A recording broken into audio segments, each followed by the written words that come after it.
Hey there, folks. Welcome to our cozy nook of tales and adventures. Today, like every episode, we're unlocking the doors of imagination to explore new worlds, meet fascinating characters, and experience unique emotions. I promise to take you on an unforgettable journey through the power of words. So get comfy, grab your favorite drink, snuggle into that perfect spot, and get ready to lose yourself in a new story. Leave the outside world behind for a while and dive with me into the depths of storytelling. If you enjoy our content and want to support the channel, consider hitting the subscribe button and giving the video a thumbs up. Now, without further ado, let's dive into today's story. Frost crept like silver fingers across the window of Hobbit's modest burrow at the edge of the Shire, forming patterns that no winter had ever crafted before. Outside, the midsummer gardens of Hobbiton shivered under an unseasonable chill that had descended without warning 3 nights past. Hobbit traced the unusual crystalline formations with a weathered finger, recognizing in their intricate whorls a message that only he could read, a warning written in the ancient language of ice and star. "He has begun to stir," Hobbit whispered to the empty room, his breath clouding before him.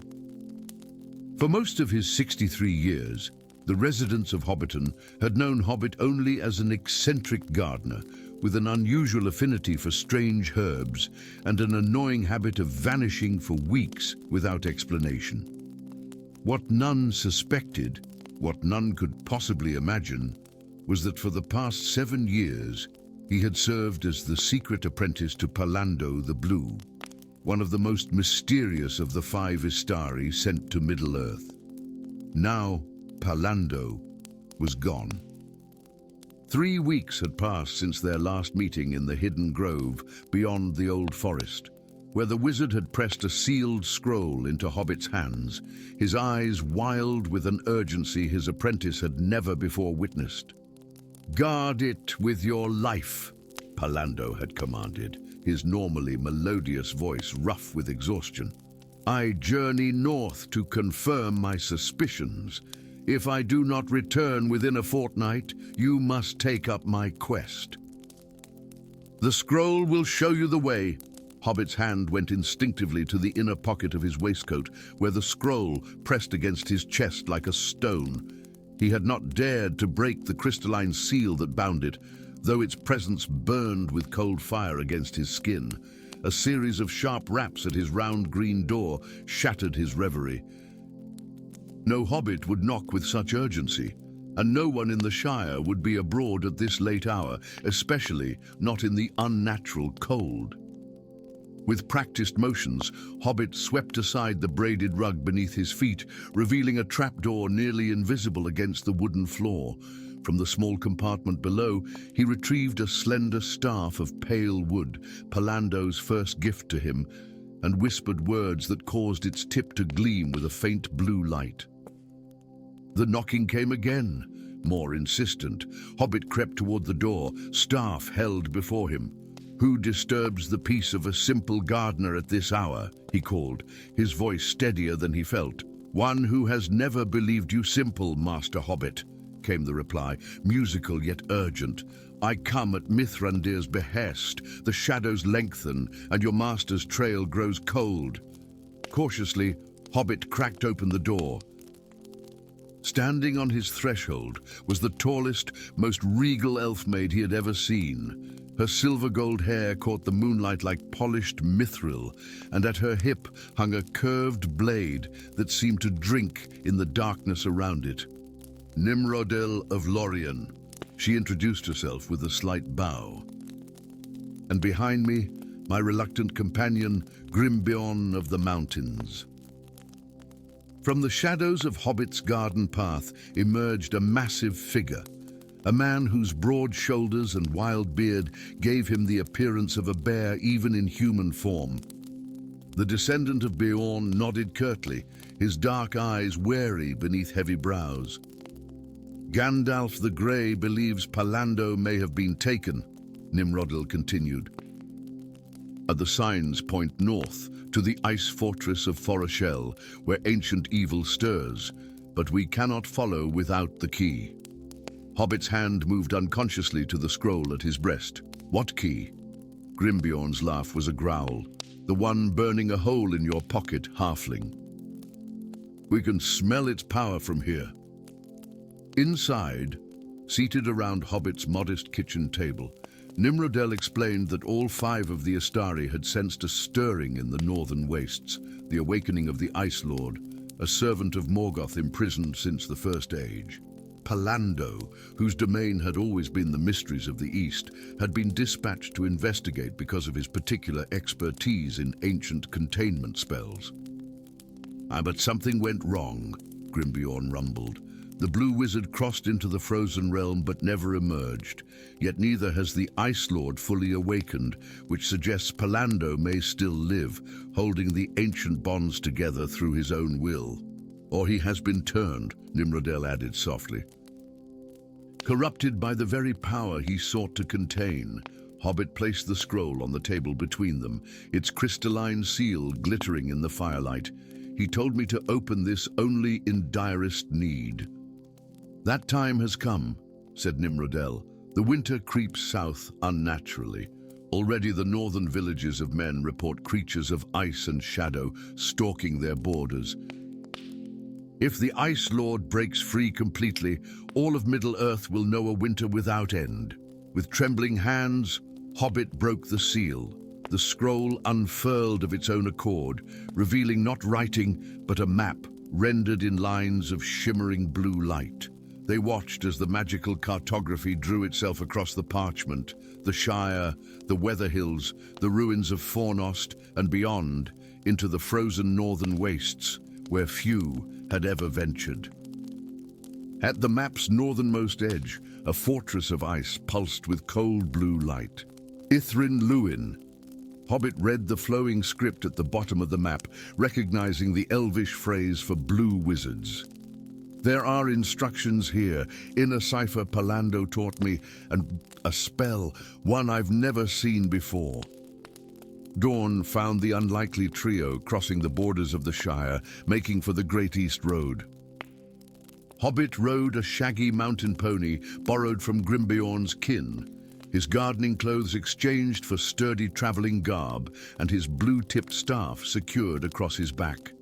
The weight of their quest pressed upon him with every league they traveled northward, the unnatural cold growing more bitter as they went.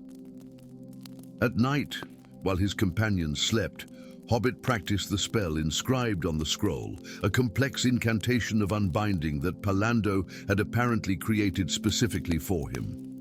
With each attempt, the staff's blue light grew stronger, responding to the ancient words of power that felt strangely natural on Hobbit's tongue. "Why did he choose you?"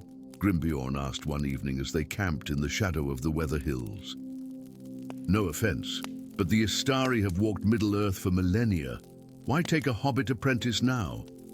Hobbit stared into the dancing flames of their campfire. He said that hobbits possess a particular resilience to corruption, that our love of simple things, gardens and good food, pipeweed and ale, anchors us against darker temptations. The smaller the vessel, he told me, the less room for shadow to take hold. Nimrodel nodded thoughtfully. There is wisdom in that. The greatest among us have often fallen the hardest.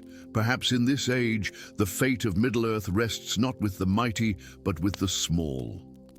Their journey grew more perilous as they ventured beyond the lands of men. Twice they were set upon by ice wraiths, spectral creatures with crystalline claws and eyes like frozen stars. Hobbit discovered that the warming spells Pallando had taught him for tender seedlings worked equally well against these cold servants of the Ice Lord, sending them shrieking back into the swirling snows. At last, after 17 days of increasingly difficult travel, they came within sight of the Ice Fortress, a vast, jagged structure that seemed to have erupted from the frozen earth like a crystal growth.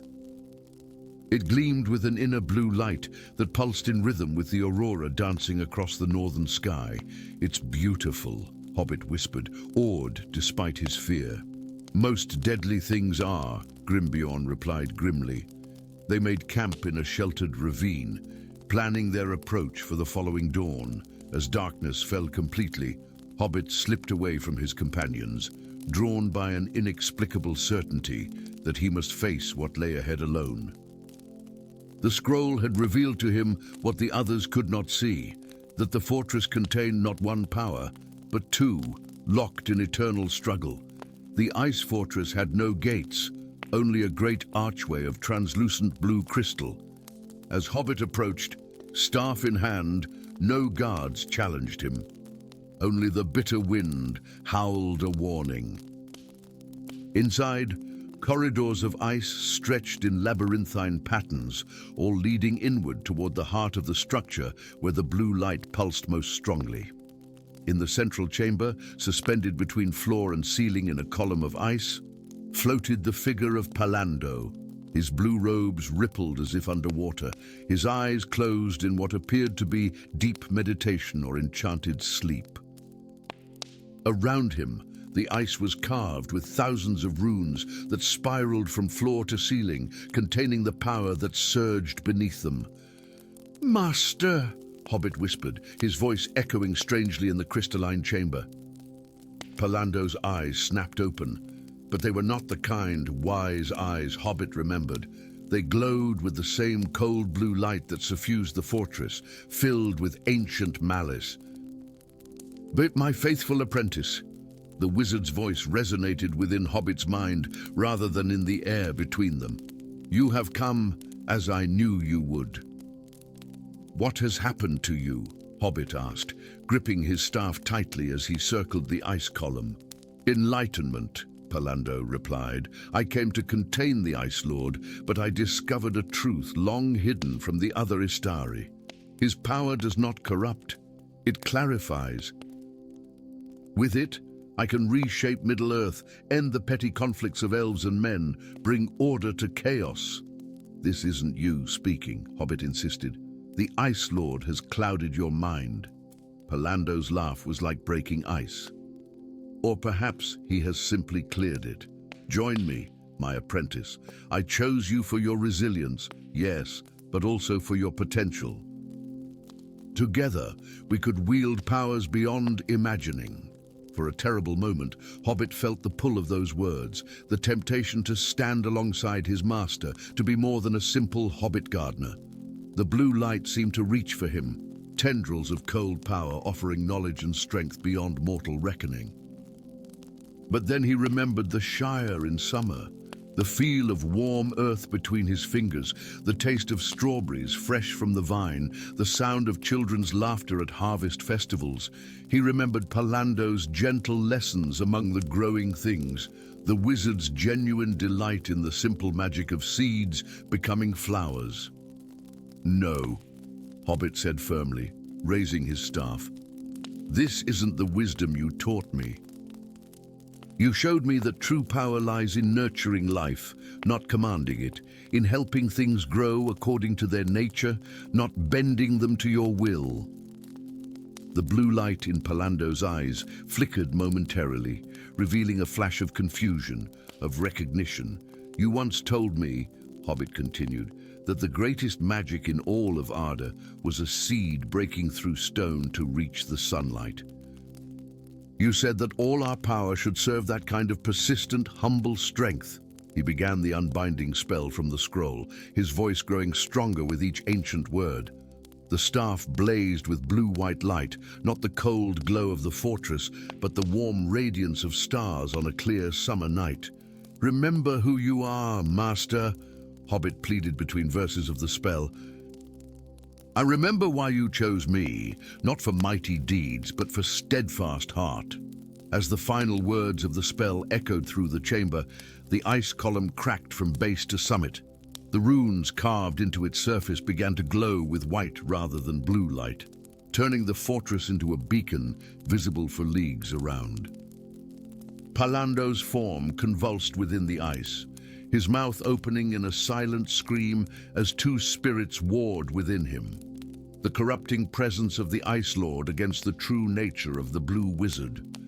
Hobbit poured everything into the spell. His memories of the Shire, his love for growing things, his faith in his master's true heart. The staff in his hands grew hot despite the freezing air, its wood beginning to crack under the strain of channeling such power. With a thunderous report, the ice column shattered.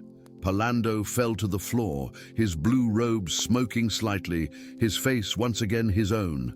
Above them, a shape of crystalline malice rose from the fragments, the disembodied spirit of the Ice Lord, seeking a new vessel. "Finish it," Pallando gasped, his voice weak but his own.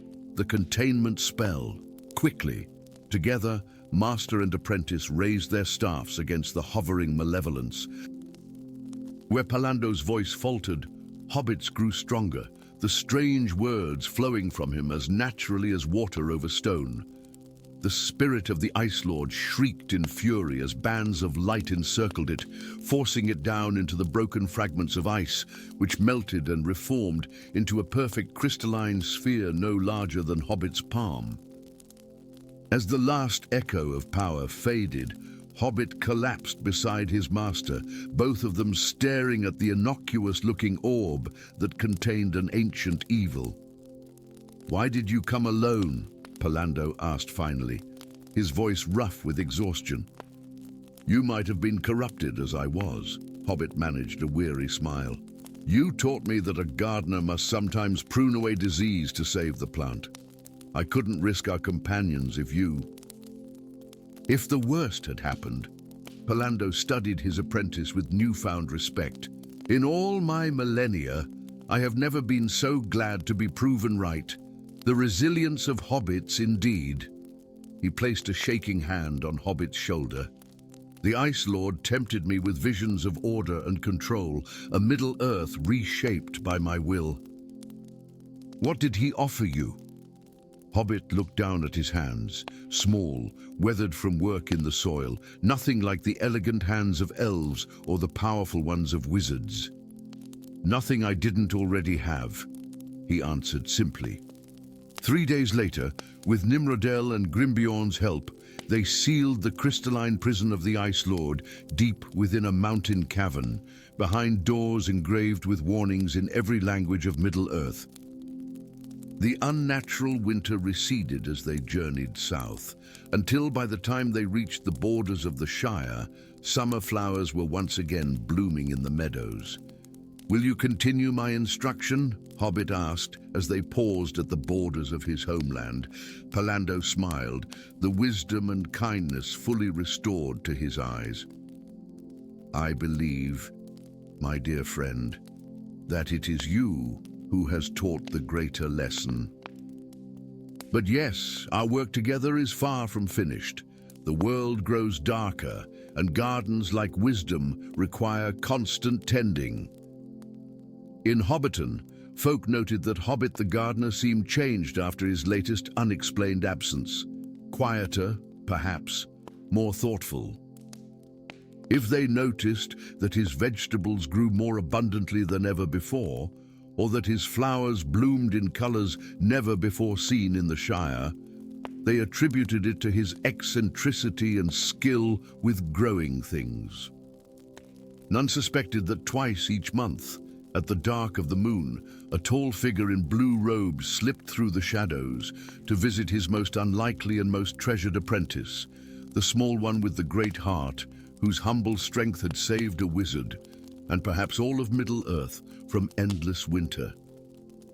Story 2.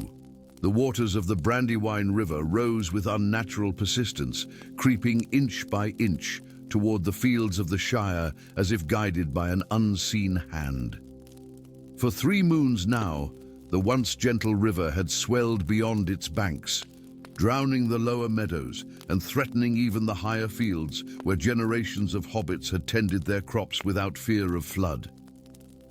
The elders spoke of ancient warnings, of times when the waters rose to reclaim what once was theirs, but such tales were dismissed as fireside fancies, until now. In his small burrow at the edge of Hobbiton, Hobbit woke with a gasp, his nightshirt drenched not with river water but with sweat. The dream had come again, crystalline towers rising from abyssal depths, strange voices calling his name in a language he shouldn't understand yet somehow did, and always the same haunting melody that lingered in his mind long after waking. He sat at his window, watching the distant shimmer of floodwaters under moonlight, humming the strange tune without conscious thought. "And you've been touched by the sea longing," old Proudfoot had told him yesterday, eyeing him with suspicion as Hobbit had absently traced water patterns on the table at the Green Dragon. No proper Hobbit feels the call of salt and tide. Queer business, that... Queer indeed, thought Hobbit, especially for one who had never seen the sea. Yet he could describe the precise color of deep water where sunlight failed to reach, could name the creatures that dwelled in the darkest trenches, and could sense, as surely as he knew his own name, that the flooding was but a harbinger of something far worse to come. When dawn broke, Hobbit packed his modest belongings. The Brandywine had risen another foot overnight, and the dreams had shown him a wall of water that would soon swallow the Shire whole. He knew where he must go, though he couldn't explain how he knew, east, to the elven haven of Rivendell, where ancient wisdom might explain his dreams and the danger facing his homeland. The journey through the old forest was treacherous, made worse by waterlogged paths and streams that ran where no streams should be. Twice he narrowly escaped being swept away by sudden torrents that burst from the earth itself. At night, the dreams intensified. Visions of a submerged throne room where a crowned figure with scales instead of skin commanded legions of twisted sea creatures. Each morning, Hobbit woke with the taste of salt on his lips, though he drank only fresh water. 7 days after leaving the Shire, weary and mud-splattered, Hobbit crossed the threshold into Rivendell. The last homely house east of the sea stood serene above the valley, seemingly untouched by the waterborne troubles plaguing the lands beyond. Yet even here, among the immortal elves, Hobbit sensed an undercurrent of concern rippling beneath their composed exteriors. "Your coming was foretold, Singer of Tides," said Lord Elrond, studying the small hobbit with ancient eyes that had witnessed the rise and fall of kingdoms. "Though I confess I expected someone taller." Before Hobbit could respond, another elf stepped forward, older than Elrond, with eyes the precise grey-green of storm-tossed waves. "The sea cares not for the vessel's size, but for the song it carries," said Círdan the shipwright, who had journeyed inland from the grey havens upon hearing of strange tides. "This little one bears Ulmo's mark. I can smell the brine in his blood." That night, in a chamber overlooking Rivendell's many falls and streams, Círdan and Elrond revealed to Hobbit what they knew: an ancient race of sea-dwellers, corrupted by Morgoth in the First Age, had awakened from millennia of slumber in the deepest trenches of the ocean. Their king, once a noble servant of Ulmo, Lord of Waters, now sought to reclaim the lands that had been submerged beneath the sea in ages past, including much of what was now Middle-earth. "But why me?" Hobbit asked, his small hands trembling around a cup of elven mead. "I'm no hero. I'm not even a particularly adventurous hobbit." Círdan smiled gently. "Because, little one, somewhere in your lineage flows the blood of one who was blessed by Ulmo himself. The Lord of Waters rarely interferes in the affairs of land dwellers, but when he does, his touch passes through generations like a current through still water." "The Pearl of Ulmo," Elrond added, unrolling an ancient map on the table between them. "It is said to rest in a sea cave along the Gulf of Lune, where fresh water meets salt. It alone can calm the fury of the Sea King and bind him once more to Ulmo's will. But to claim it," Círdan warned, "one must sing the Song of Waters, a melody known only to those who bear Ulmo's blessing." Hobbit's heart sank. "I know no such song." "You do," Círdan countered. "It is the tune you've been humming since you arrived. The melody that haunts your dreams." The journey to the Gulf of Loon was swift, for they traveled aboard a white ship crewed by Círdan's people. Joining them was a tall, stern-faced man of Gondor named Elendil, a mariner whose ancestors had escaped the drowning of Númenor.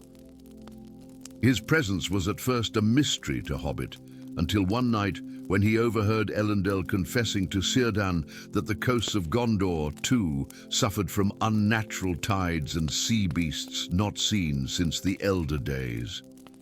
"Our fates are bound together," Elendil told Hobbit the following morning, softening his usual gruffness. "Do my people's legends speak of a small one with a great voice who would either save the shores of Middle-earth or doom them to the deep?" "That's not particularly comforting," Hobbit replied. Elendil's laugh was like stones grinding together. "Legends rarely are. They anchored in a sheltered cove where silver sands met crystalline waters." Below the surface, Hobbit could see the dim outline of an underwater cavern, the entrance to the sea cave marked on Elrond's map. Círdan fashioned for him a charm of elven make that would allow him to breathe beneath the waves, but warned that its magic would last only until the next moonrise. "We cannot follow where you must go," the shipwright said solemnly. "The Sea King's guardians will permit only one bearing Ulmo's blessing to approach the pearl." Hobbit stood at the ship's rail, looking down into the depths with terror and fascination. "How will I know the way?" "The song will guide you," said Círdan. "Trust in it, as Ulmo trusts in you." The water embraced Hobbit like a long-lost friend, its coolness a comfort rather than a threat. The elven charm glowed softly against his chest, creating a bubble of air around his head while his body moved through the water with unexpected grace. Deeper he swam, following the haunting melody that grew stronger in his mind with each stroke. The underwater cavern opened into a vast, submerged chamber that had once been a great hall. Ancient columns of pearl and coral rose to support a ceiling, encrusted with luminescent sea life that cast the ruins in an ethereal blue glow. Here dwelled the corrupted sea folk, creatures with the upper bodies of elves or men, but with scaled lower halves and webbed hands. They watched hobbits approach with eyes that had not seen the sun in thousands of years. At the chamber's center, upon a throne of black coral, sat the Sea King, once majestic, now twisted by ancient corruption, his crown of pearls and abalone shell gleaming in the ghostly light. Around his neck hung a crystal vial containing a single luminous pearl that pulsed with the rhythm of the tides themselves. "So," the Sea King's voice rippled through the water like a current, "Ulmo sends a halfling to challenge me. The Lord of Waters must truly fear my power." Hobbit found his voice, surprised to discover he could speak underwater as clearly as on land. "I come not to challenge, but to restore balance. The rising waters threaten not just my people, but all who dwell upon Middle-earth. Balance." The Sea King rose from his throne, his massive form towering over the Hobbit. Where was balance when the lands we called home were razed from the seabed, leaving us exiled to the crushing depths? For too long we have slumbered in the darkness. Now we reclaim what was stolen. Before Hobbit could respond, the Sea King gestured, and two guards seized him. "Ulmo's blessing may have guided you here, little one, but it cannot save you.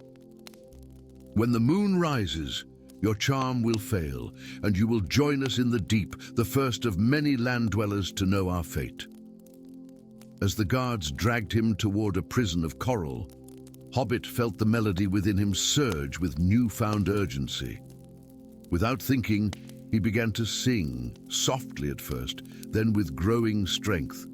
The song had no words, only pure notes that resonated with the water itself, setting the very molecules vibrating with ancient power.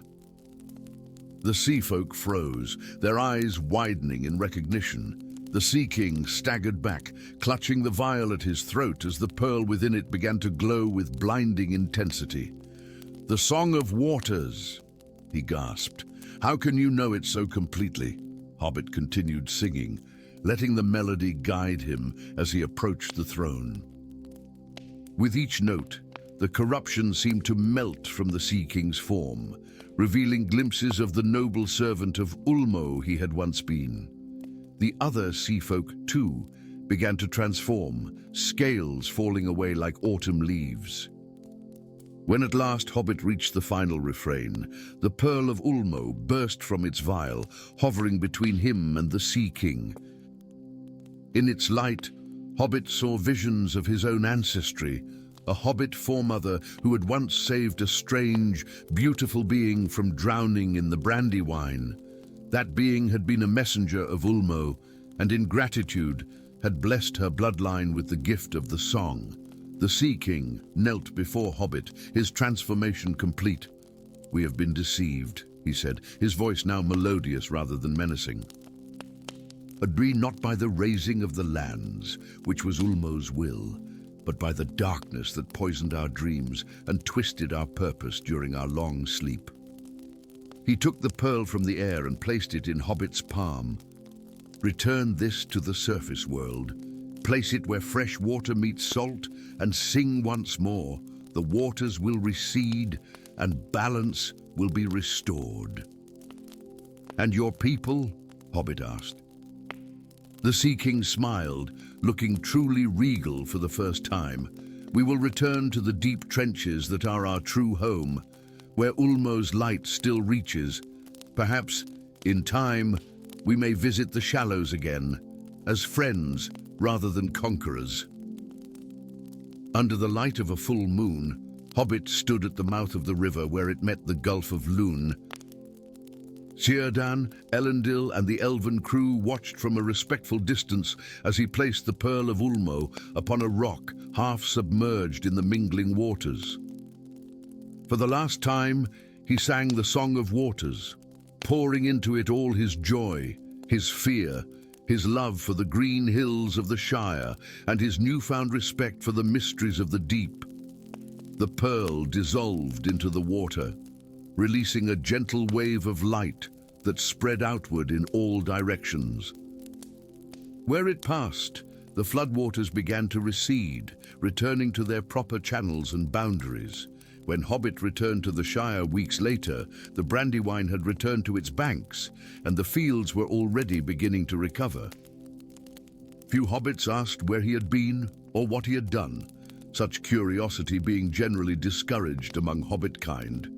But on quiet evenings, children would sometimes gather at his door to hear strange tales of underwater kingdoms and to learn peculiar songs that made water dance in their cups.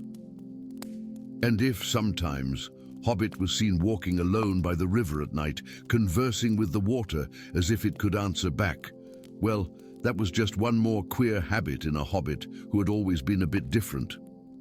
After all, even old Proudfoot had to admit that the fishing had never been better since Hobbit's return, and the water from the Brandywine had never tasted sweeter.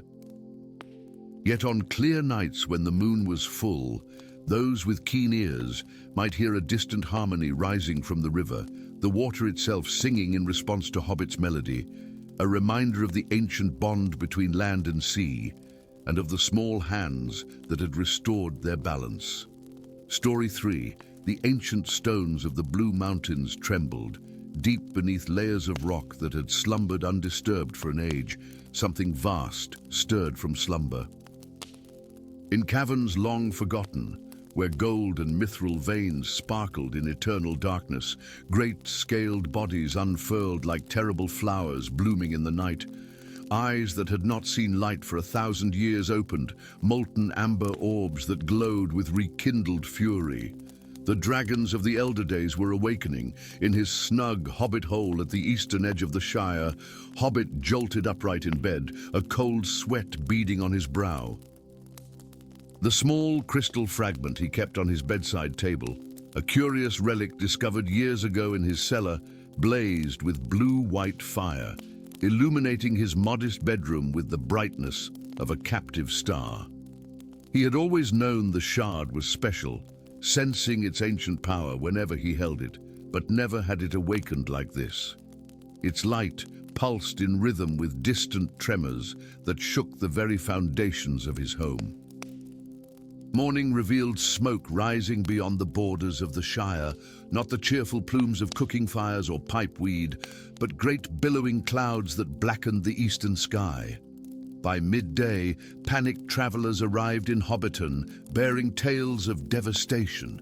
Villages along the borders of the Blue Mountains lay in smoldering ruins, their inhabitants scattered or worse. Dragons, not one, but many, had emerged from the ancient depths. Hobbit sat alone in his study, surrounded by the books and maps that had earned him a reputation for peculiarity among his kind. Unlike most hobbits, he had always been drawn to the histories and legends of the wider world, collecting accounts of the elder days when dragons had first come to Middle-earth.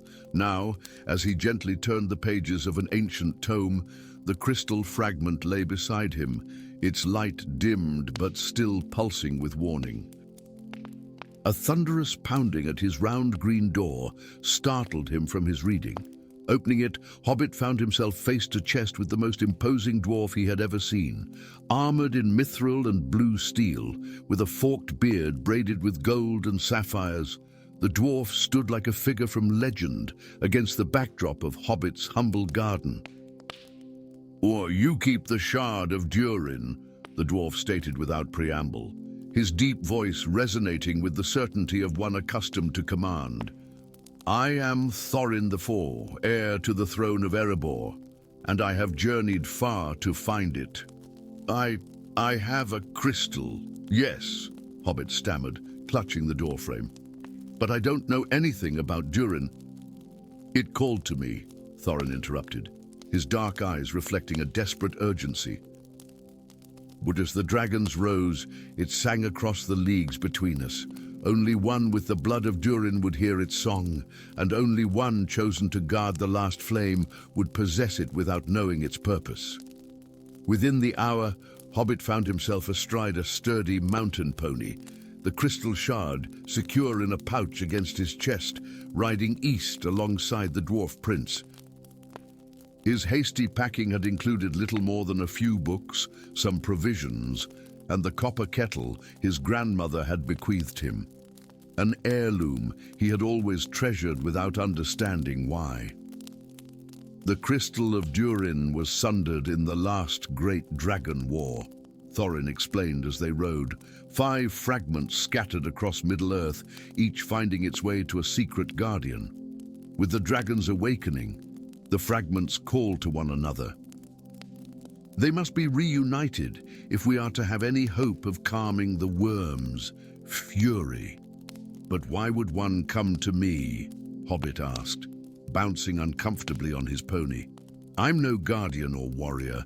I'm just a hobbit who reads too much and gardens too little, according to my neighbors." Thorin's gaze was inscrutable beneath his heavy brows. "That remains to be seen." Their journey took them through lands already touched by the dragons, awakening. Villages stood abandoned, fields lay scorched, and the very air seemed tainted with an acrid smell that caught in the throat. At night, they glimpsed distant fires in the mountains, not the red-orange of natural flame, but a cold blue light that spoke of ancient magic stirring.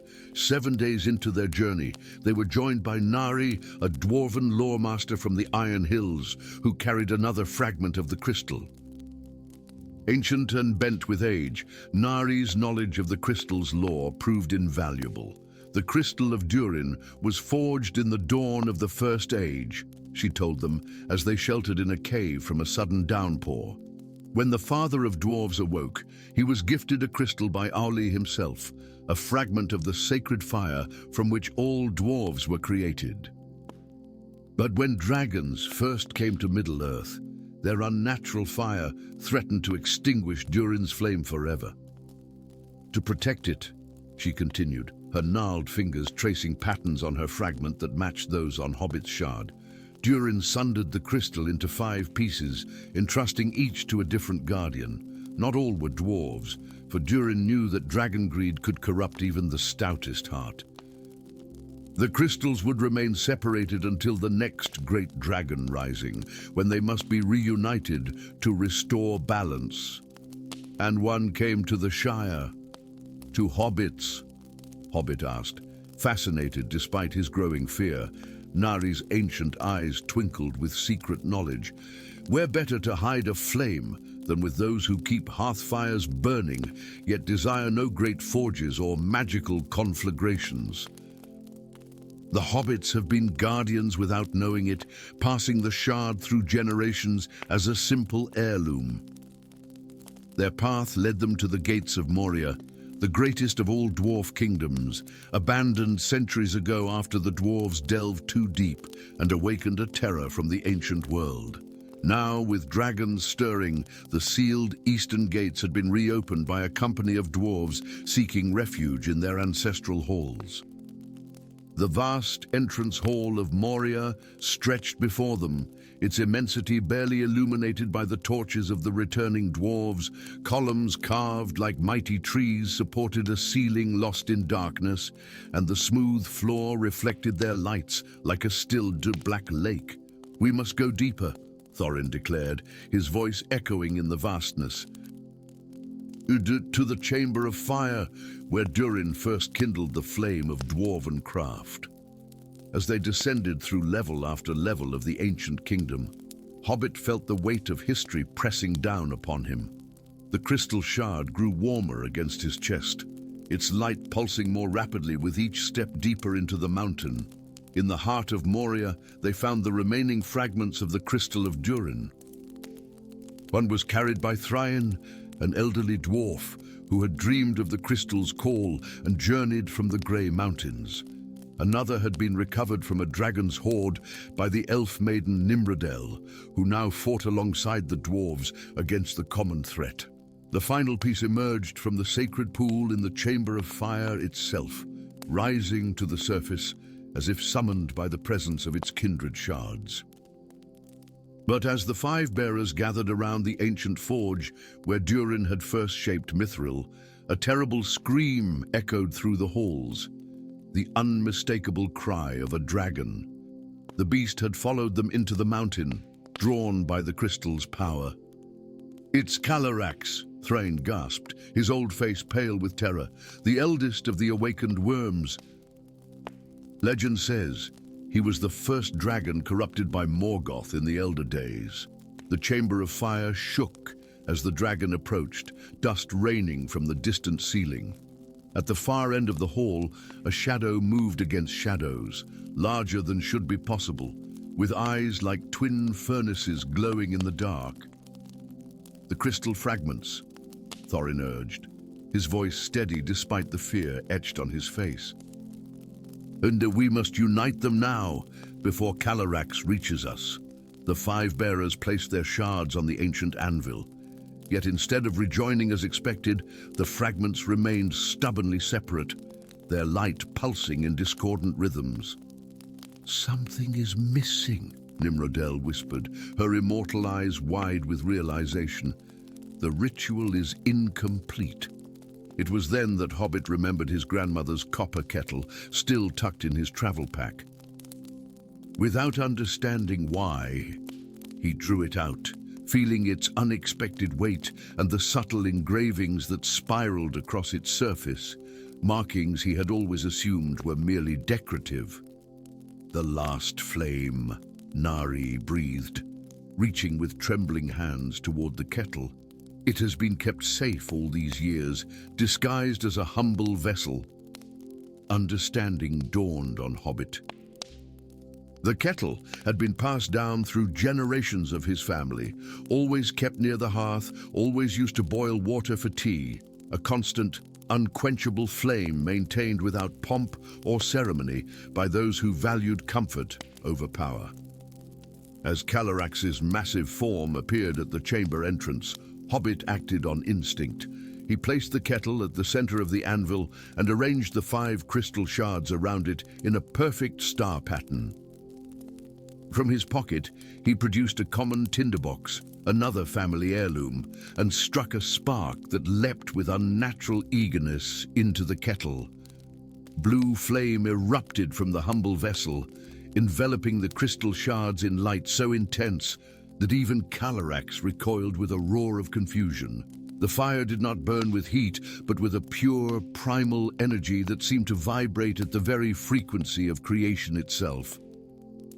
In that blinding radiance, Hobbit saw visions of the First Age, of Durin awakening beneath the mountains, of Orlé teaching the first dwarves the secrets of craft and fire, of the decision to entrust part of that sacred knowledge to the smallest and most overlooked of Middle-earth's peoples.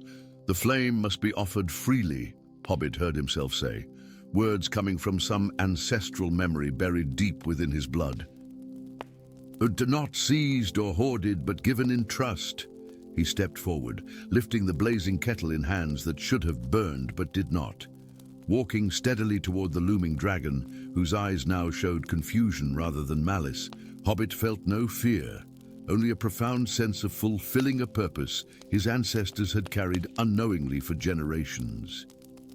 Calyrax, child of Morgoth, firstborn of Drakes, he addressed the dragon in a voice that rang with authority beyond his stature. The fire that was corrupted in you can be cleansed. The flame that was twisted can be straightened. Receive again the uncorrupted light of creation. The dragon's massive head lowered, ancient eyes fixed on the blazing kettle.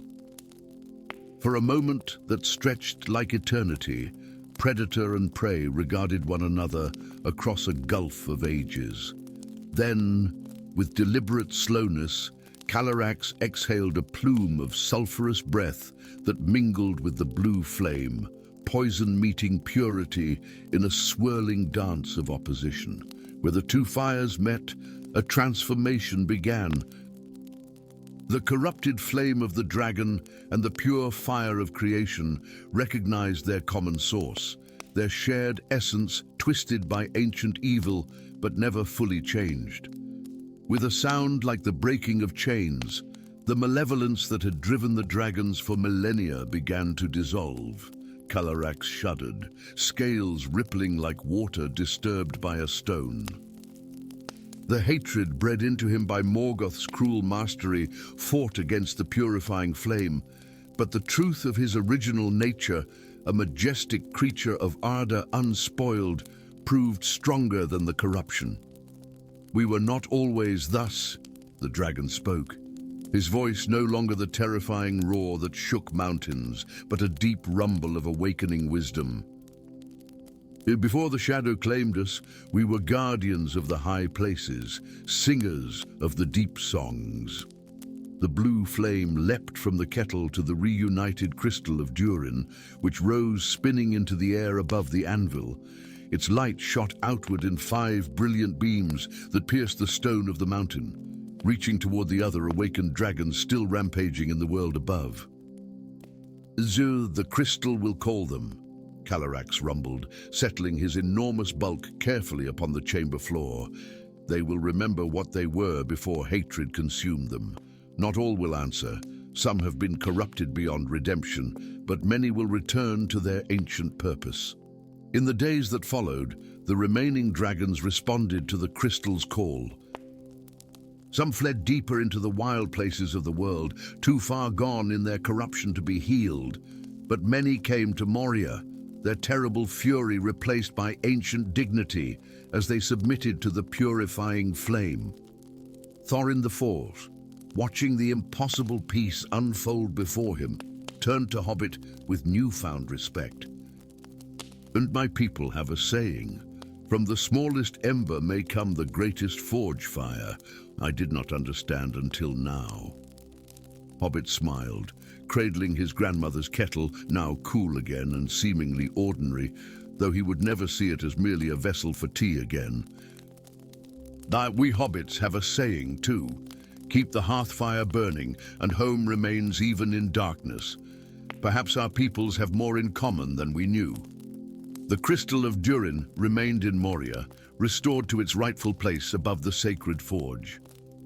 But when Hobbit prepared to return to the Shire, Thorin presented him with a small silver chain bearing a tiny splinter of the crystal, almost imperceptible, unless it caught the light just so.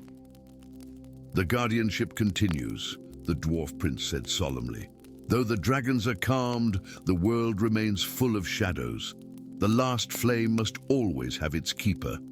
And so Hobbit returned to his snug hole at the edge of the Shire, where his neighbors remarked only that his adventure, whatever it had been, had left him oddly unchanged, still preferring books to gossip and tending his garden with the same quiet dedication as before.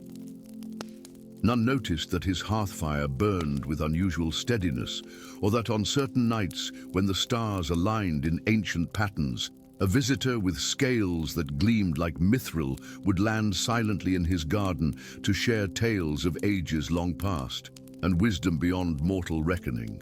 For some flames, once kindled, can never truly be extinguished, and some guardians, however small, stand tallest when measured by the light they keep alive in darkening times. Story 4. The crimson light of the setting sun cast long shadows across the weathered road to Bree, illuminating the solitary figure that trudged along its winding path. Hobbit pulled his threadbare cloak tighter against the autumn chill, his once bright eyes now shadowed beneath the brim of a travel-worn hood. 5 winters had passed since he had gazed upon the rolling hills of the Shire, 5 years of wandering through the wild lands beyond the knowledge of his kind, carrying the weight of unjust accusations and the sting of betrayal. In the distance, the lights of Bree flickered like earthbound stars, promising warmth and shelter to weary travelers. Yet Hobbit paused, his gaze drawn westward toward the darkening horizon where the Shire lay hidden beyond sight. For 3 nights now, his dreams had been haunted by visions of smoke rising from Hobbiton, of gardens withering and round doors splintered. Each morning he had woken with the taste of ash on his tongue and the certainty that something malevolent had befallen his homeland. "And not your homeland anymore," he reminded himself bitterly, fingering the small wooden token that hung around his neck, the mark of his exile, carved with the words of his sentencing for all to see: "Thief of the winter stores, banished by common decree." The accusation had been false, a convenient explanation for the disappearance of precious food supplies during the harshest winter in living memory. Hobbit had merely been in the wrong place at the wrong time, discovering the actual thieves at their work. But they had been quick to turn suspicion upon the odd, bookish hobbit who had always stood apart from his fellows, and quicker still to ensure he could not defend himself before the hasty tribunal. A sudden gust of wind brought him back to the present, carrying with it a scent that did not belong to the wholesome earth of the borderlands. Something acrid and unnatural, like lightning striking too close, or metal heated beyond endurance. Hobbit's hand moved instinctively to the hilt of the slender blade concealed beneath his cloak, a gift from a ranger who had found him half dead in the wilderness during his first desperate months of exile. The sword had a name, Thaulach, bitter flame, in the ancient tongue, though Hobbit had never discovered its full history. He knew only that it hummed with warning when danger approached, as it did now, a subtle vibration traveling from hilt to hand. Abandoning the road, Hobbit slipped into the shadows of a copse of trees that crowned a small rise. From this vantage point, he could see beyond Bree to where the western horizon should have shown only darkness. Instead, an unnatural glow pulsed against the night sky, not the warm yellow of hearthfires or harvest celebrations, but a sickly green luminescence that made his heart constrict with dread. The vision spoke true, he whispered to the night. Something wicked has claimed the Shire. The prancing pony still stood at the center of Bree, its weathered sign creaking in the night wind, but the usual sounds of merriment and conversation were absent. Instead, A heavy silence hung over the village, broken only by the occasional hurried footsteps of someone dashing from one building to another, as if afraid to linger in the open. Hobbit kept to the shadows, his years in the wild having taught him the art of moving unseen. The common room of the inn was nearly empty, with only a handful of grim-faced locals huddled around tables far from the windows. The innkeeper started visibly when Hobbit approached the counter, his eyes darting nervously to the stranger's hooded face. "A room for the night," Hobbit said quietly, placing a silver coin on the scarred wood. "And information, if you have it to spare." The innkeeper's hand trembled slightly as he took the coin. "Information's a dangerous commodity these days, stranger, especially concerning Western matters. I seek only to understand what I've seen on the road," Hobbit replied, keeping his voice low. "Green lights where there should be only darkness, fear where there should be peace." A heavy hand fell upon his shoulder, and Hobbit tensed, ready to draw Tharlach. But the voice that spoke was familiar, deep and gruff, yet oddly comforting. "Your eyes don't deceive you, little wanderer. Darkness has indeed fallen across your former home." Turning, Hobbit found himself facing a dwarf whose magnificent red beard was now streaked with silver, braided with intricate patterns that spoke of nobility and battle honors. Recognition dawned like sunrise after the longest night. "Fili, Fili of Erebor." The dwarf's weathered face broke into a smile that did not reach his tired eyes. "And done the very same, though my house has also known exile since last we met. Come, this conversation requires privacy and stronger drink than the pony can provide." In a small room on the inn's uppermost floor, Fili revealed what had transpired during Hobbit's years of wandering. 3 months prior, a stranger calling himself Morthak had appeared in the Shire, presenting himself as a scholar interested in Hobbit folklore. His true nature, that of a darkly powerful sorcerer, remained concealed until he had gained the trust of several influential Hobbit families. "He seeks the Solari ring," Fili explained, pouring amber liquid into 2 chipped cups. "An artifact of terrible power, said to be hidden somewhere in the Shire since the days when the kingdoms of men first rose in the east." "I've never heard of such a ring," Hobbit frowned, accepting the offered drink. "Don't few have, outside the oldest libraries of Erebor and Gondor," the dwarf replied. "It was forged during the First Age from a fallen star, blessed by forgotten gods to harness the very power of the sun. With it, one might command fire and light, turning day to night or night to day. In the wrong hands, the Shire would just be the beginning." Hobbit finished quietly. Fili nodded grimly. "Morthak believes the ring is hidden beneath one of the Hobbit mounds, though he knows not which. He has enslaved your people through fell sorcery, forcing them to excavate burial sites and ancestral holes. Those who resist..." The dwarf's voice faltered. "Their fate is not one I wish to describe over drinks. Why are you here, Fili?" Surely the troubles of hobbits are of little concern to the dwarves of Erebor. The dwarf's eyes flashed with momentary anger, then softened. "My king sent me to investigate rumors of the Solari ring's re-emergence. As for why I remain..." He sighed heavily. "I was ambushed by Morthak's servants near the Barrow Downs. In the struggle, a precious heirloom was taken, the Key of Durin, passed down through my family line since the Elder days. Without it, I cannot return to Erebor in honor." A third voice joined their conversation, musical and clear as a mountain stream, yet with an edge of steel beneath its beauty. "The dwarf omits that he also stays because he has grown fond of your little folk, Master Hobbit." From the shadows of the room emerged an elf maiden, whose silver hair gleamed like moonlight even in the dim confines of the chamber. Her tall form was clad in hunting leathers of forest green, and at her hip hung a curved blade that seemed to drink in what little light reached it. Toriel of the Woodland Realm, she introduced herself with a slight incline of her head. I track the sorcerer Morthak for my own reasons, though our paths now appear entwined with yours, exile of the Shire. Dawn found the unlikely trio on the outskirts of Bree, preparing for the journey westward. Word had reached them through Toriel's keen ears that Morthak planned a ritual at the ancient hill of Amansul, the weathertop of common speech, when the moon reached its fullest 3 nights hence. He believes the Solari ring responds to celestial power, she explained as they checked their provisions. That the full moon upon the ruins of the old watchtower will amplify his seeking spells.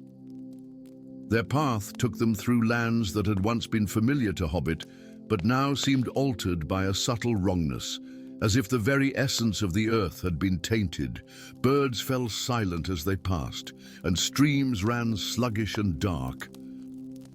By their second day of travel, they encountered the first signs of Morthak's influence, a small group of hobbits laboring to excavate an ancient barrow, their movements mechanical and their eyes vacant beneath the watchful gaze of black-robed human overseers. Enthralled, Toriel whispered as they observed from a concealed position. Oh, their wills bound to Morthak's through the amulets they wear. Hobbit's hand tightened around Thaulak's hilt, the blade humming in response to his anger. We must free them. And we shall, Fili promised, restraining him with a firm grip. But not here, not now. To confront these few would alert Morthak to our presence before we are ready to face him. That night, as they camped in the shelter of a hollow oak, Hobbit removed the token of his exile from around his neck, studying it in the firelight. I was cast out for a crime I did not commit, he said quietly. Now I return to save those who condemned me. There is bitter irony in this tale. Toriel's keen eyes softened as she regarded him across the small fire. The greatest heroes often arise from those who have known injustice, Master Hobbit. Your exile forged in you strengths your people could not imagine, strengths they will soon desperately need. If we survive what awaits at Weathertop, Fili added pragmatically, sharpening his twin axes with methodical strokes. They reached the foot of Amansul as the sun began its descent on the third day. The ancient watchtower stood silhouetted against the darkening sky, its broken stones seeming to reach toward the heavens like supplicating fingers. Already, green fires burned at its summit, and dark figures moved against their sickly light. Morthak prepares his ritual, Toriel observed, her immortal eyes discerning details hidden from her companions. He has gathered 13 enthralled hobbits, a number of power in certain dark traditions, and something else. She frowned. He wears a pendant that gleams with dwarvish craft. My key, Fili growled, his hand tightening on his axe. Under cover of twilight, they ascended the hill by a forgotten path that wound around its western face. Hobbit led the way, his hobbit feet naturally silent on the rocky ground. Behind him came Toriel, light as a summer breeze, and Fili, whose dwarven upbringing in the halls of mountains had taught him to move with surprising stealth despite his sturdy frame. At the summit, concealed behind a tumbled wall of ancient stonework, they beheld the full horror of Morthak's ritual. 13 hobbits stood in a perfect circle, their faces blank and their eyes reflecting the green flames that burned in a brazier at the center of the ring. Beside the brazier stood Morthak himself, tall and gaunt, with skin like parchment stretched over bone, and eyes that glowed with the same unnatural light as his fires.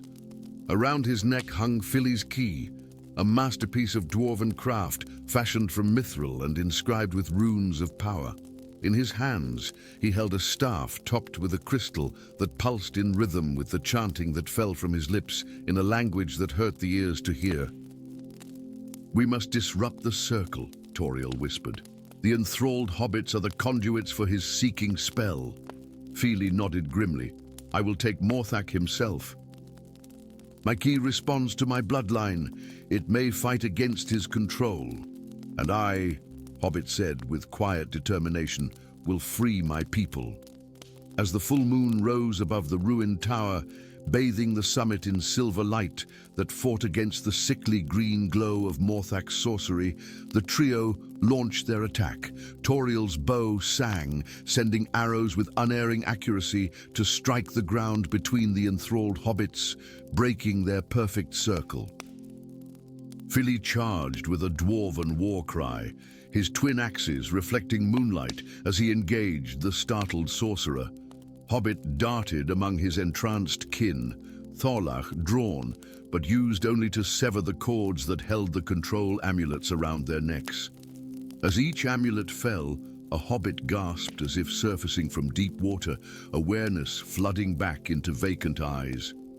Run, Hobbit urged them, guiding the confused hobbits toward the path down the hill. Get clear of the tower. But as the last hobbit stumbled free, Morthak unleashed a blast of power that sent Fili crashing against a stone pillar and knocked Tauriel's bow from her hands.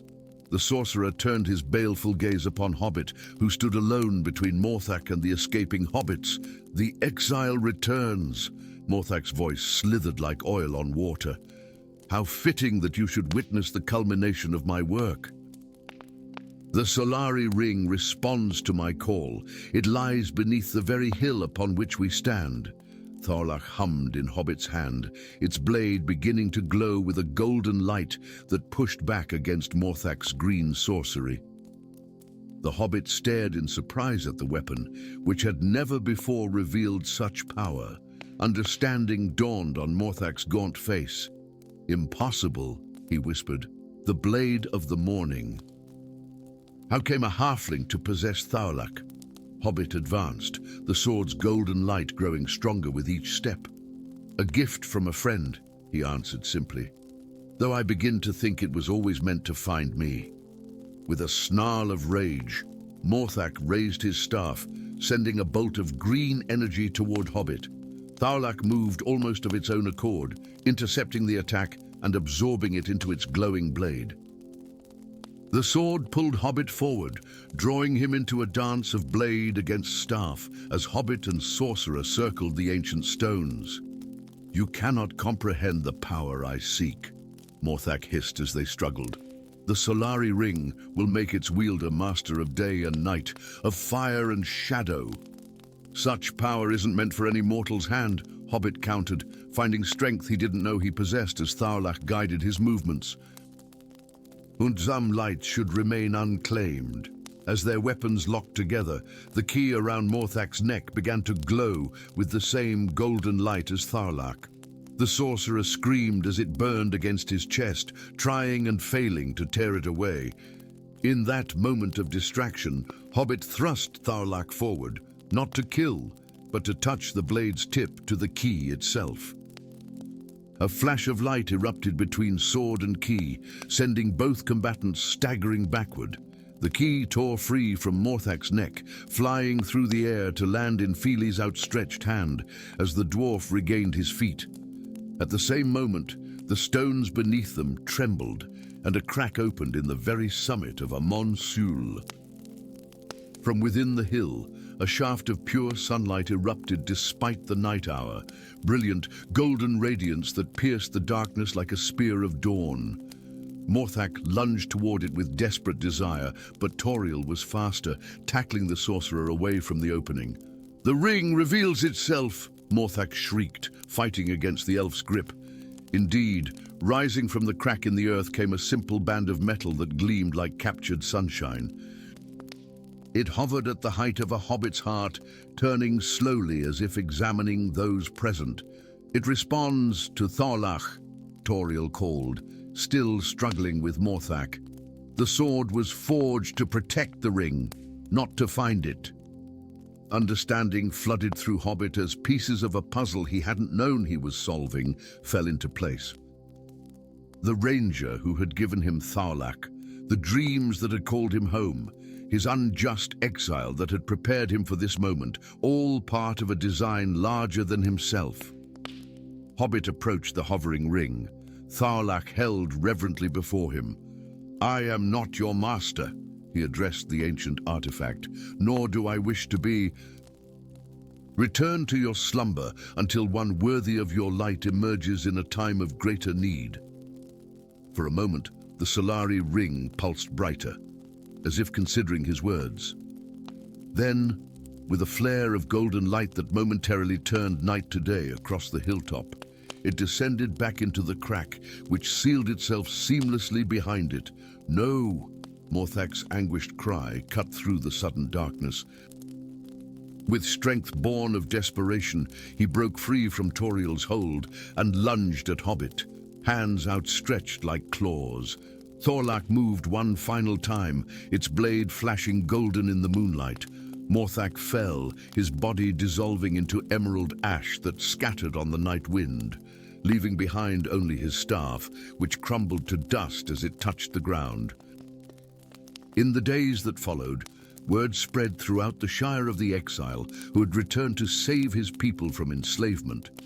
Many who had once condemned Hobbit now sought to make amends, offering him lands and position in apology for their hasty judgment.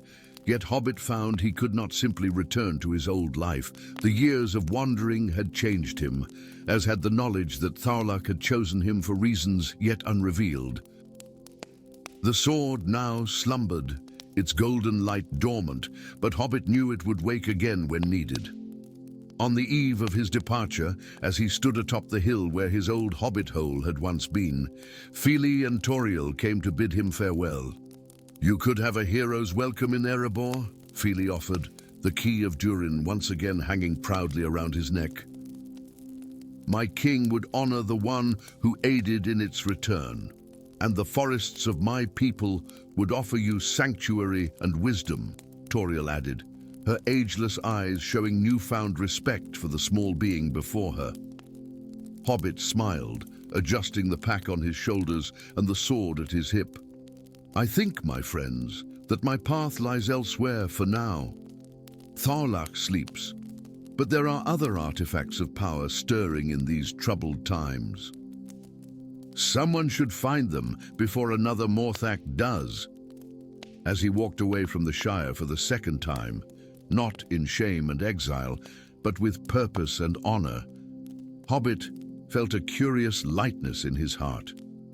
The wooden token of his banishment he had buried beneath an oak sapling, a reminder that even the deepest injustice can seek in time, give rise to unexpected strength. Behind him, the first light of dawn touched the hills of the Shire, turning dew-drenched grass to fields of diamond. And somewhere far beneath Amon Sul, the Solari ring continued its ageless slumber, waiting for a time yet to come, and a hand yet unborn that might, perhaps, belong to one of Hobbit's own distant descendants, those who would inherit both his courage and his wisdom in knowing when some powers are best left unclaimed. Story 5. The dawn mist clung to the rolling hills of Hobbiton like a lover reluctant to depart, veiling the world in pearlescent mystery. In his garden at the edge of the village, Hobbit knelt among the loamy soil, his weathered hands gently coaxing weeds from between rows of ripening vegetables. Unlike many of his kin who gardened purely for sustenance and simple beauty, Hobbit's patch of earth had always been somewhat peculiar, home to rare herbs that whispered secrets on the wind and flowers whose blooms changed color with the phases of the moon. As his trowel bit into the rich black earth beneath an ancient oak that predated even his grandfather's memory, a metallic chime rang out. Frowning, Hobbit brushed away the soil to reveal something that had no business being buried in a hobbit's garden. A medallion of silver-white metal that shimmered with an inner light, as if starlight had been captured and woven into its very substance.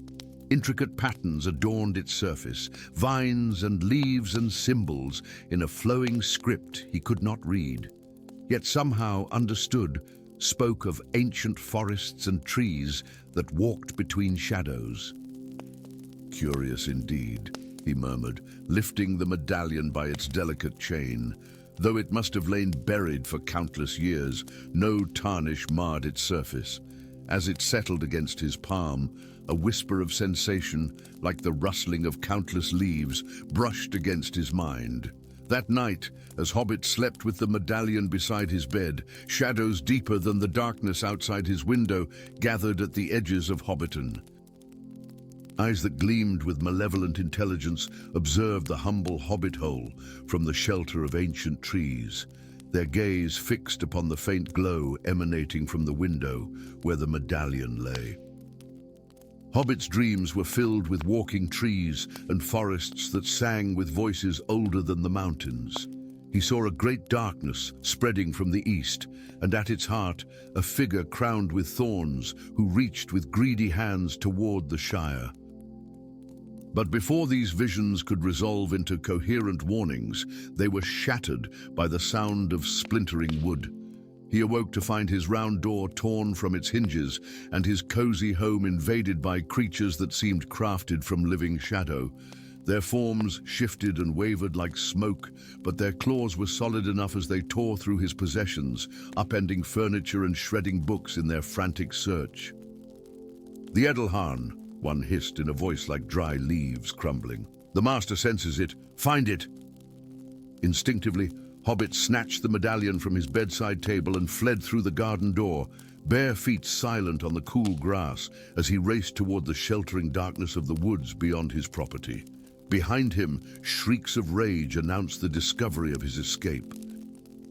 Hobbit ran as he had never run before, the medallion clutched tight in his fist. Though he had rarely ventured beyond the borders of the Shire, something pulled him eastward, toward the old forest where the trees grew close and whispered to one another in the darkness. As dawn approached, Hobbit paused beside a bubbling stream to catch his breath. The medallion in his hand pulsed with a soft light that matched his heartbeat. As he gazed into its shimmering surface, the intricate patterns seemed to shift and change, revealing new depths with each passing moment. "The Edelharn has chosen wisely, it seems," said a voice like thunder wrapped in silk. Hobbit spun around, nearly falling into the stream in his startled haste. Before him stood a figure that seemed to have stepped from the oldest legends. Tall and imposing, clad in robes of midnight blue embroidered with silver symbols that mirrored those on the medallion. A silver-white beard cascaded over his chest, framing a face etched with the wisdom and sorrow of countless centuries. Upon his brow, a circlet of twisted silver held a single star-like gem that glowed with inner fire. "Narration," the figure introduced himself with a slight inclination of his head, "once of the Istari, now guardian of forgotten ways." "What? Who were those creatures?" Hobbit managed, clutching the medallion tighter. Narilion's ancient eyes darkened. "Shadow shades, servants of Dersheron, the Shadow Lord of Mirkwood." Once he was counted among the wisest of elven kind, before pride and power bent his spirit toward darkness. The wizard's gaze fell upon the medallion in Hobbit's hand. "He seeks what you have found, little one, for it may undo all his carefully laid plans." "This," Hobbit held up the medallion, which seemed to brighten at the attention, "is just a trinket I found in my garden." A smile like winter sunlight briefly illuminated Narilion's austere features. No mere trinket, but the Edelharn, the elf stone of Greenwood. In the elder days, before shadow fell upon Mirkwood, it was crafted by elven smiths to maintain harmony between all growing things. With it, the elven king could awaken the consciousness of the most ancient trees and call upon them as guardians in times of need. "Ents," Hobbit whispered, the word rising unbidden to his lips. Narilion's bushy eyebrows rose in surprise. "Indeed. The medallion speaks to you already." "Yes, the shepherds of the forest would answer its call, if one with sufficient understanding and pure intent were to wield it." He knelt, bringing his piercing gaze level with Hobbit's. which is precisely why Durkaron seeks it. In his hands, it would not awaken the Ents, but enslave them, twisting their ancient power to his will and unleashing a forest army that could overwhelm all the free peoples of Middle-earth. The enormity of what he had stumbled upon washed over Hobbit like a cold wave. Then we must hide it somewhere safe. Perhaps the elves of Rivendell. Alas, the medallion cannot be simply hidden away, Narilian interrupted gently. Now that it has awakened and chosen a bearer, its light will call to Durkaron like a beacon. Wherever you might flee, his servants would follow. Chosen? Me? Hobbit's voice rose in disbelief. But I'm just a hobbit. I know nothing of magic or ancient powers or Ents. Narilian's laugh was like distant thunder. And perhaps that is precisely why it chose you. The Edelharn seeks one with a deep connection to growing things, yet untainted by lust for power or dominion. Who better than a hobbit, a child of earth and simple joys? Before Hobbit could protest further, a howl split the dawn air, a sound of such malevolence that the very leaves around them shuddered in fear. Warg riders, Narilian said grimly, rising to his full, imposing height. The Shadow Lord sends his hunters. We must make haste. Thus began a journey unlike any hobbit could have imagined in his quiet life in the Shire. With Narilian as his guide, he fled eastward through lands grown increasingly wild and perilous. The wizard taught him what he could of the medallion's powers as they traveled, how to quiet its revealing light when danger was near, how to sense the age and mood of trees they passed, how to hear the whispered voices of root and branch that most ears were deaf to. On the 7th day of their flight, they crossed the weather hills and gazed upon the dark smudge on the horizon that marked the beginning of the great forest. The Edelharn was crafted in the heart of what was once called Greenwood the Great, Narilian explained, as they made camp in the shelter of a weathered stone outcropping. If we can reach the Grove of Awakening at its center, where the eldest trees first learned to speak, you may be able to fully awaken the medallion's power and call upon allies that even Durkaron would hesitate to face directly. That night, as Narilian kept watch, Hobbit dreamed again of walking trees and ancient forests. But now the visions were clearer, more purposeful. He saw a great circular clearing where massive oaks stood sentinel around a pool of water so still it mirrored the stars perfectly. At the pool's center rose a small island upon which grew a sapling unlike any he had seen before. Its bark silver white, its leaves shimmering with the same inner light as the medallion, the last descendant of Telperion. A voice like centuries of slow growth whispered in his mind, "Await us there, bearer of the Edelharn. If your heart proves true, we shall answer." Hobbit awoke with the first light of dawn to find Narilian watching him with knowing eyes. "You have been called," the wizard stated simply. "The Ent fathers have sensed the medallion's awakening." Their path took them deeper into lands that few had traversed since the Elder Days. They skirted the northern edges of Mirkwood, where the forest had not yet fallen completely under shadow. Even so, they moved with constant vigilance, for signs of Durkaron's servants were everywhere, trees that leaned too eagerly toward the path, shadows that lingered after their casters had passed, birds whose songs carried notes of discord and malice. On the evening of their 10th day of travel, as they made camp beneath the spreading boughs of an ancient beech tree at the forest's edge, Narilian grew suddenly alert, his head tilting as if listening to voices Hobbit could not hear. "We are no longer alone in our quest," the wizard announced, a rare smile softening his features. "The old alliances stir with the awakening of the Edelharn." As if summoned by his words, figures emerged from the deepening twilight, tall and graceful, with hair like spun silver and gold, and eyes that held the light of stars. The elves moved with such fluid grace that they seemed to float above the forest floor rather than walk upon it. Nerillion, their leader, greeted the wizard, pressing a hand to his heart in formal salute. "It has been an age since you walked these lands. Thranduil's folk," Nerillion explained to a wide-eyed hobbit. "Not all of the woodland realm fell under Durcaron's sway. These are the faithful, those who followed their rightful king into exile when the usurper claimed the throne." The elven leader knelt before Hobbit, his ageless eyes studying the small figure with a mixture of wonder and respect. "I am Legolas, son of Thranduil. We have felt the stirring of ancient powers and come to offer our aid to the bearer of the Edelharn." As the company journeyed deeper into the forest, Hobbit found himself the center of increasing attention and debate. Word of the medallion's re-emergence spread like ripples in a pond, reaching ears both friendly and hostile. Representatives of the Free Peoples arrived to assess the truth of the rumors. Solemn-faced dwarves from the Blue Mountains, stern men of Dale, even a small contingent of Bjornings, the shape-changing folk who guarded the forest's western borders. Not all viewed the medallion's return with hope. Some feared its power might corrupt any who wielded it, hobbit or no. Others argued that it should be surrendered to one people or another for safekeeping.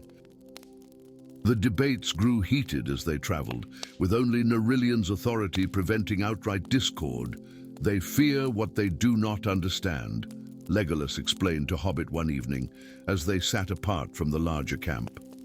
"The Edelharn represents a power from before the sundering of the peoples, when elf and dwarf, man and tree could speak as kin. Such unity threatens those who have built their strength upon division." Hobbit turned the medallion in his hands, watching how the firelight played across its intricate surface. "I never asked for this burden. Few who carry the weight of destiny do," the elf replied softly.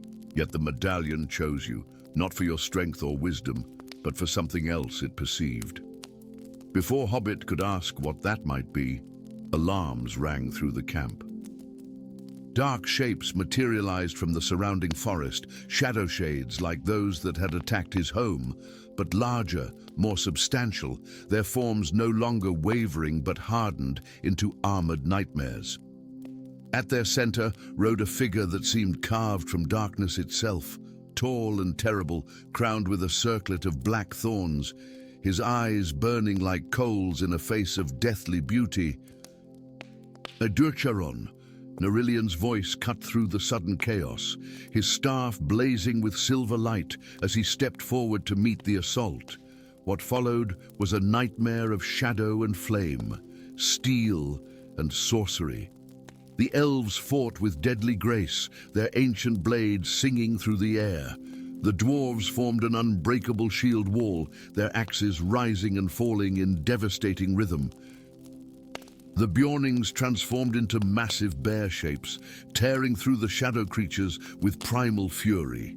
Yet for all their valor, they were overmatched.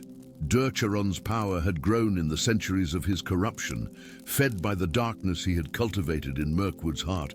One by one, the defenders fell back, wounded or exhausted. In the midst of the chaos, Hobbit found himself separated from his protectors, cornered against the massive trunk of an oak that must have stood since the world was young. Clutching the medallion, which now burned against his palm like a captured star, he pressed his back against the ancient bark and closed his eyes. "Help us," he whispered, not in prayer to distant powers, but in direct communion with the living wood behind him. "Awaken. Remember what you once were." The medallion's light intensified, sinking into his flesh until his very veins seemed to glow with captured starlight. Through this radiance, Hobbit sensed something stirring in the oak at his back. A consciousness older than nations, deeper than oceans, slowly rising from slumber profound. A sound like mountains shifting rumbled through the earth beneath his feet. The oak's bark cracked and groaned, not in destruction but in transformation. Limbs that had hung still for centuries flexed and stretched. Roots tore free from soil in a shower of earth, and behind Hobbit, the tree that had stood a silent witness to ages of the world, stood up. From whom? A voice like wind through ancient boughs resonated through the clearing, freezing combat in mid-strike as all turned to behold the miracle. Little one calls. Little one with the old light, we hear, we remember. Throughout the forest, similar sounds of awakening echoed, cracking wood, rumbling earth, the ponderous footsteps of beings whose movements had previously been measured in seasons rather than moments. Ents, the shepherds of the forest, rose from their long slumber, called by the medallion's light and Hobbit's pure intent. Durcharan's forces faltered before this unexpected development. Their advantage suddenly evaporated. The Shadow Lord himself seemed to shrink, his power diminishing in the presence of entities older and more deeply rooted in the world than his corrupted spirit. "This is not the end," he snarled, his voice like blades on silk. With a gesture of his hand, he and his remaining servants dissolved into shadow, fleeing before the wrath of the awakened forest. In the days that followed, as the wounded were tended and councils convened to determine the path forward, Hobbit spent hours in conversation with the Ents, particularly the ancient oak that had awakened at his call, who introduced himself as Barkbeard, eldest of the Eastern Sentinels. "Small one carries great light," Barkbeard observed in his ponderous way. "Light of stars before sun, before moon. Light of harmony between all growing things. I still don't understand why it chose me," Hobbit admitted, the medallion now hanging openly around his neck, its light a gentle pulse in rhythm with his heartbeat. Narration, who had been listening nearby, joined their conversation. "The Edelharn seeks balance above all else. In you, it found a heart that loves growing things for their own sake, not for power or wealth or dominion. Such hearts are rare in these latter days, even among the wisest of the free peoples. We must journey to the Grove of Awakening," Legolas added, approaching with the quiet grace of his kind. There, at the heart of what was once Greenwood the Great, the medallion's full power can be realized. With it, we may cleanse the corruption that Durcharan has spread throughout Mirkwood and restore balance to the forest realm. As Hobbit gazed around at the unlikely alliance his discovery had forged, elves and dwarves setting aside ancient enmities, men and Beornings finding common cause, Ents awakening to defend the world they had too long observed in silence, he felt a curious lightness in his spirit. The burden of the medallion seemed less heavy now, shared among many hearts united in purpose. "To the Grove, then," he agreed, his voice stronger than he had ever heard it. "And then, perhaps, even to Durcharan's stronghold. For I begin to think that this medallion came to me not just to awaken the forest, but to offer redemption to one who was once counted among the wise." As if in answer, the Edelharn flared with sudden brilliance, illuminating the gathering with light that banished every shadow. In that radiance, Hobbit glimpsed a future where forests walked in harmony with all free peoples, where ancient divisions healed like wounds under gentle hands, and where even the darkest heart might find its way back to the light. It was a future worth fighting for, worth leaving the comfort of his garden to pursue. And so, with new resolve, the most unlikely of heroes prepared to continue a journey that had begun with a simple turn of a trowel in the quiet soil of the Shire Story 6. The forge's glow illuminated Samwise Gamgee's weathered face as he brought his hammer down upon incandescent metal.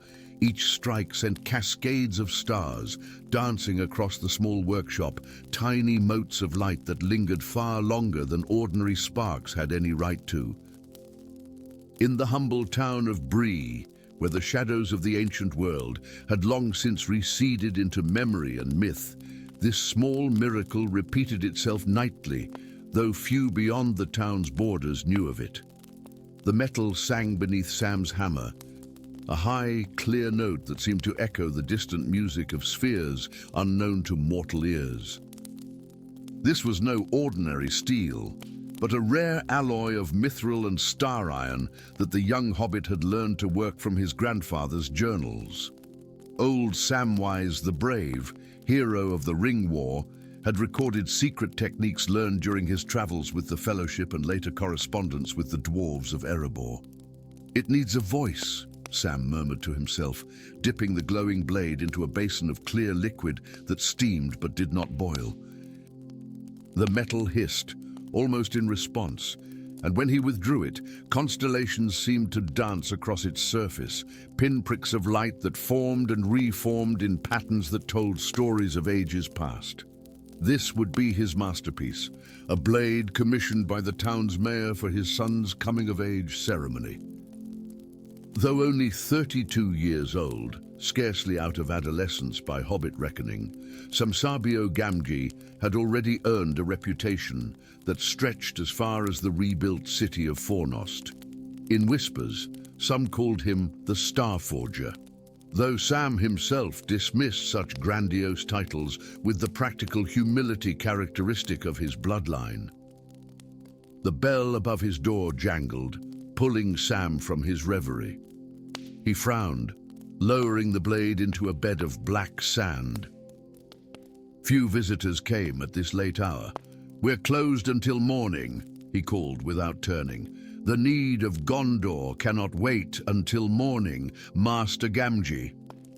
The voice carried the unmistakable cadence of the South, formal, melodious, with the slight rolling of R's that marked the speech of Minas Tirith.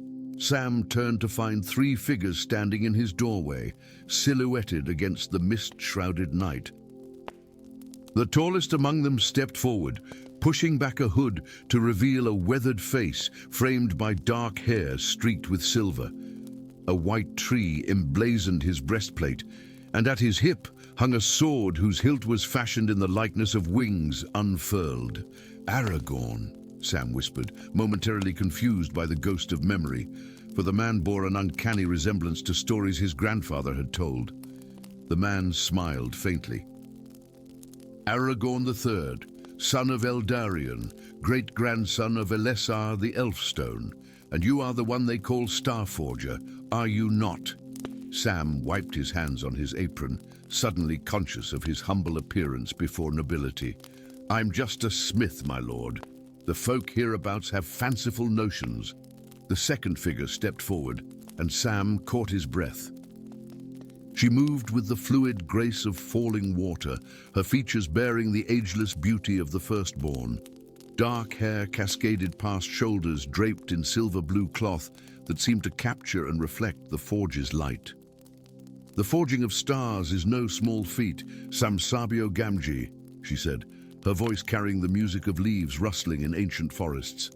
"I am Luthien, last descendant of Celebrimbor, the Ringmaker." Sam's eyes widened. But the elves, they've all departed west."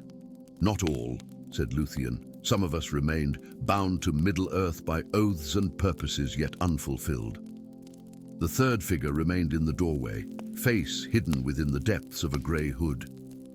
Something about its stillness made Sam uneasy. Aragorn stepped closer, his gaze falling upon the half-finished blade in the sand. "Your grandfather served mine in the last great war. Now darkness gathers once more, and the sons of the fathers must answer." "What darkness?" Sam asked, though a cold dread had already begun to pool in his stomach. "The enemy was defeated, the ring destroyed.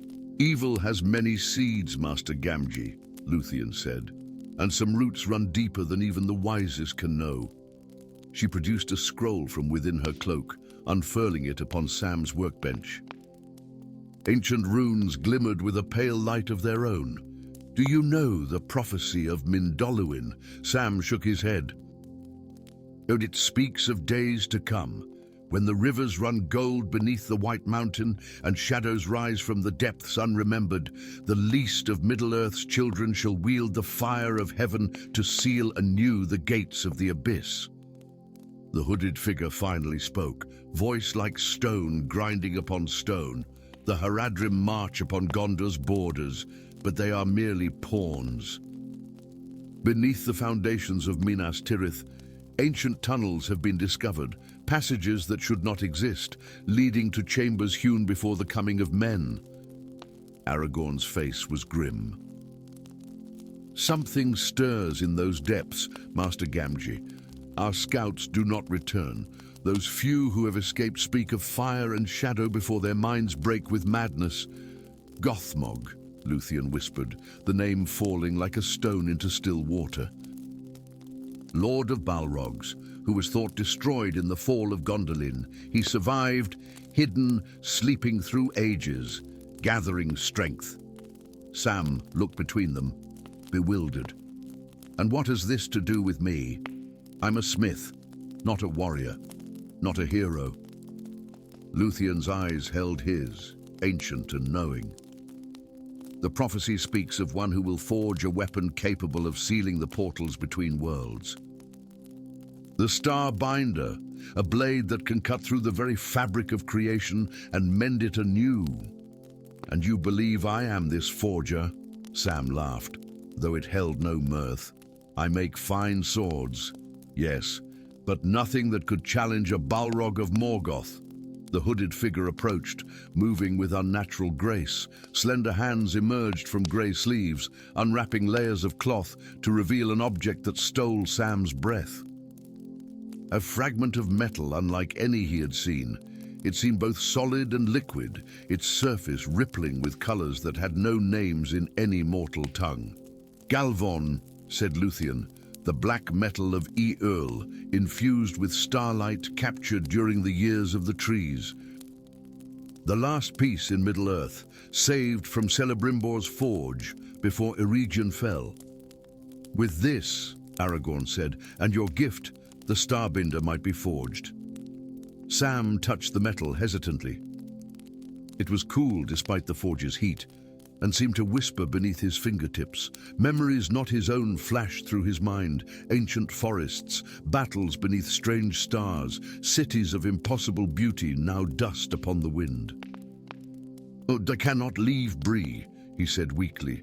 "My family, my work.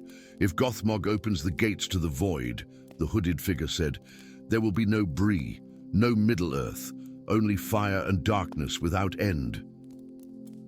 Sam closed his eyes. His grandfather's voice seemed to echo in his mind. "There's some good in this world, Mr. Frodo, and it's worth fighting for." Was this his moment, as the ring quest had been for his namesake? "When do we leave?" he asked at last. "Now," said Aragorn. "The enemy advances. We have little time." Within the hour, Sam had packed his essential tools, left instructions for his apprentice, and written hurried letters to his family. The four travelers departed Bree under cover of night, the stars above them seeming to watch with ancient, knowing eyes. Their journey south was fraught with peril. Twice they encountered scouting parties of Haradrim, their armor adorned with serpent emblems that gleamed with unnatural light. In the ruins of Tharbad, they fought creatures that seemed formed of living shadow, their touch bringing cold that reached for the heart. On the slopes of Hollin, the hooded figure finally revealed himself, a weathered, ancient dwarf named Duran Naiu, last descendant of the original Duran the Deathless. His knowledge of secret ways beneath the mountains hastened their journey, though the darkness of those passages left Sam sleepless, haunted by dreams of fire and a voice that called his name. They reached Minas Tirith as autumn surrendered to winter's first embrace. The White City stood majestic against the mountainside, but Sam saw the fear in the eyes of its people, the hurried preparations for war, the refugees streaming in from southern provinces. In a forge deep within the mountain, Prepared specially for his work, Sam began the long labor of creating the Starbinder. Days turned to weeks as he worked, sleeping only when exhaustion claimed him, eating little. The Galvorn proved mercurial, resisting traditional methods, forcing Sam to develop new techniques guided by half-remembered passages from his grandfather's journals and Luthien's ancient knowledge. As the blade took shape, strange phenomena manifested around the forge. Tools moved of their own accord. The fires burned in colors unknown. Sometimes, when Sam worked alone at night, he heard voices speaking in tongues long forgotten by mortal kind. Meanwhile, reports came daily of the enemy's advance. The Haradrim had breached the outer defenses of Ithilien. Strange tremors shook the foundations of the city. Scouts reported that the very earth had split open in the fields of Pelennor, disgorging creatures of flame and smoke. On Midwinter's Eve, as the longest night reached its darkest hour, Sam completed the Starbinder. The sword gleamed with inner light, constellations dancing along its length, the metal seeming both solid and insubstantial as it caught the light. When he held it aloft, the air around it seemed to bend and ripple as though reality itself acknowledged its power. But something was missing. The blade, for all its beauty, remained silent, lifeless. "It needs a voice," Sam murmured, echoing his words from that distant night in Bree. Luthien approached, her ageless face solemn. The prophecy speaks of sacrifice, samsabio. "And the fire of heaven comes at greatest cost." "What must I give?" Sam asked, though in his heart he already knew. "That which makes you who you are," she answered. "Your memories of home, of family, of the craft passed down through generations, the source of your gift." Sam looked at the sword in his hands, then to the mountain beneath which ancient evil stirred. He thought of Bree, of the Shire beyond, of all the quiet, ordinary places where ordinary folk lived their lives in peace, never knowing how fragile that peace truly was.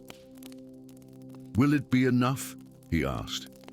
"It must be," Aragorn said, his hand resting on Sam's shoulder. That night, in a chamber deep beneath Minas Tirith, where the roots of the mountain met ancient foundations laid by forgotten hands, Sam stood before a door of black stone, veined with lines of molten gold.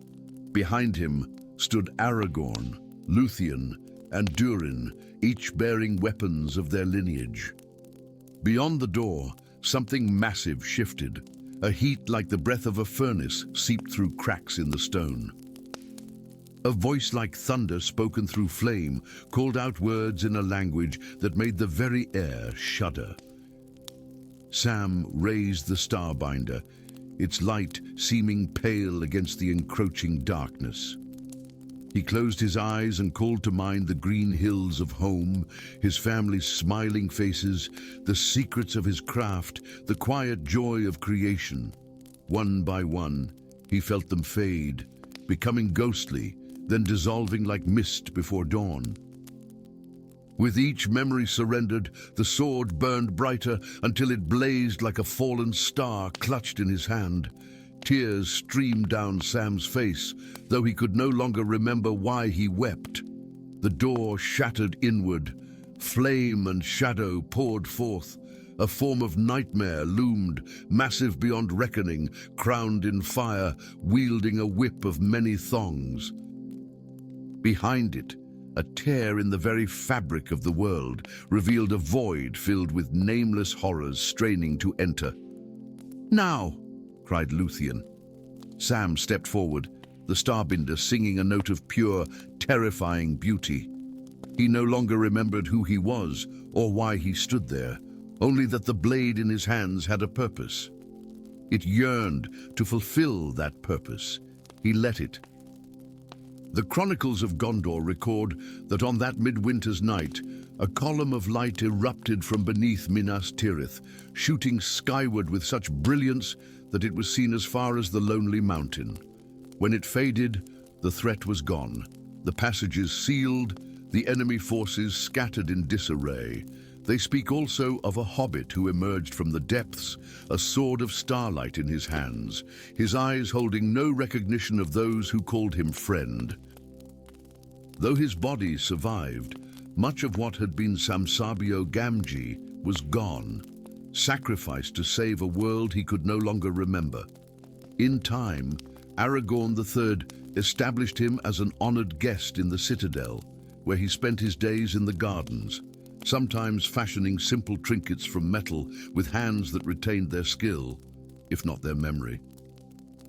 Sometimes, on clear nights, the White City's guards would see him standing at the eastward walls, gazing toward distant lands he had once called home, the Starbinder gleaming faintly at his side. And in Bree, where a humble forge stood empty, legends grew of the Starforger who had departed on a quest and never returned, another hero from the line of Gamgee who had ventured into darkness so that light might endure.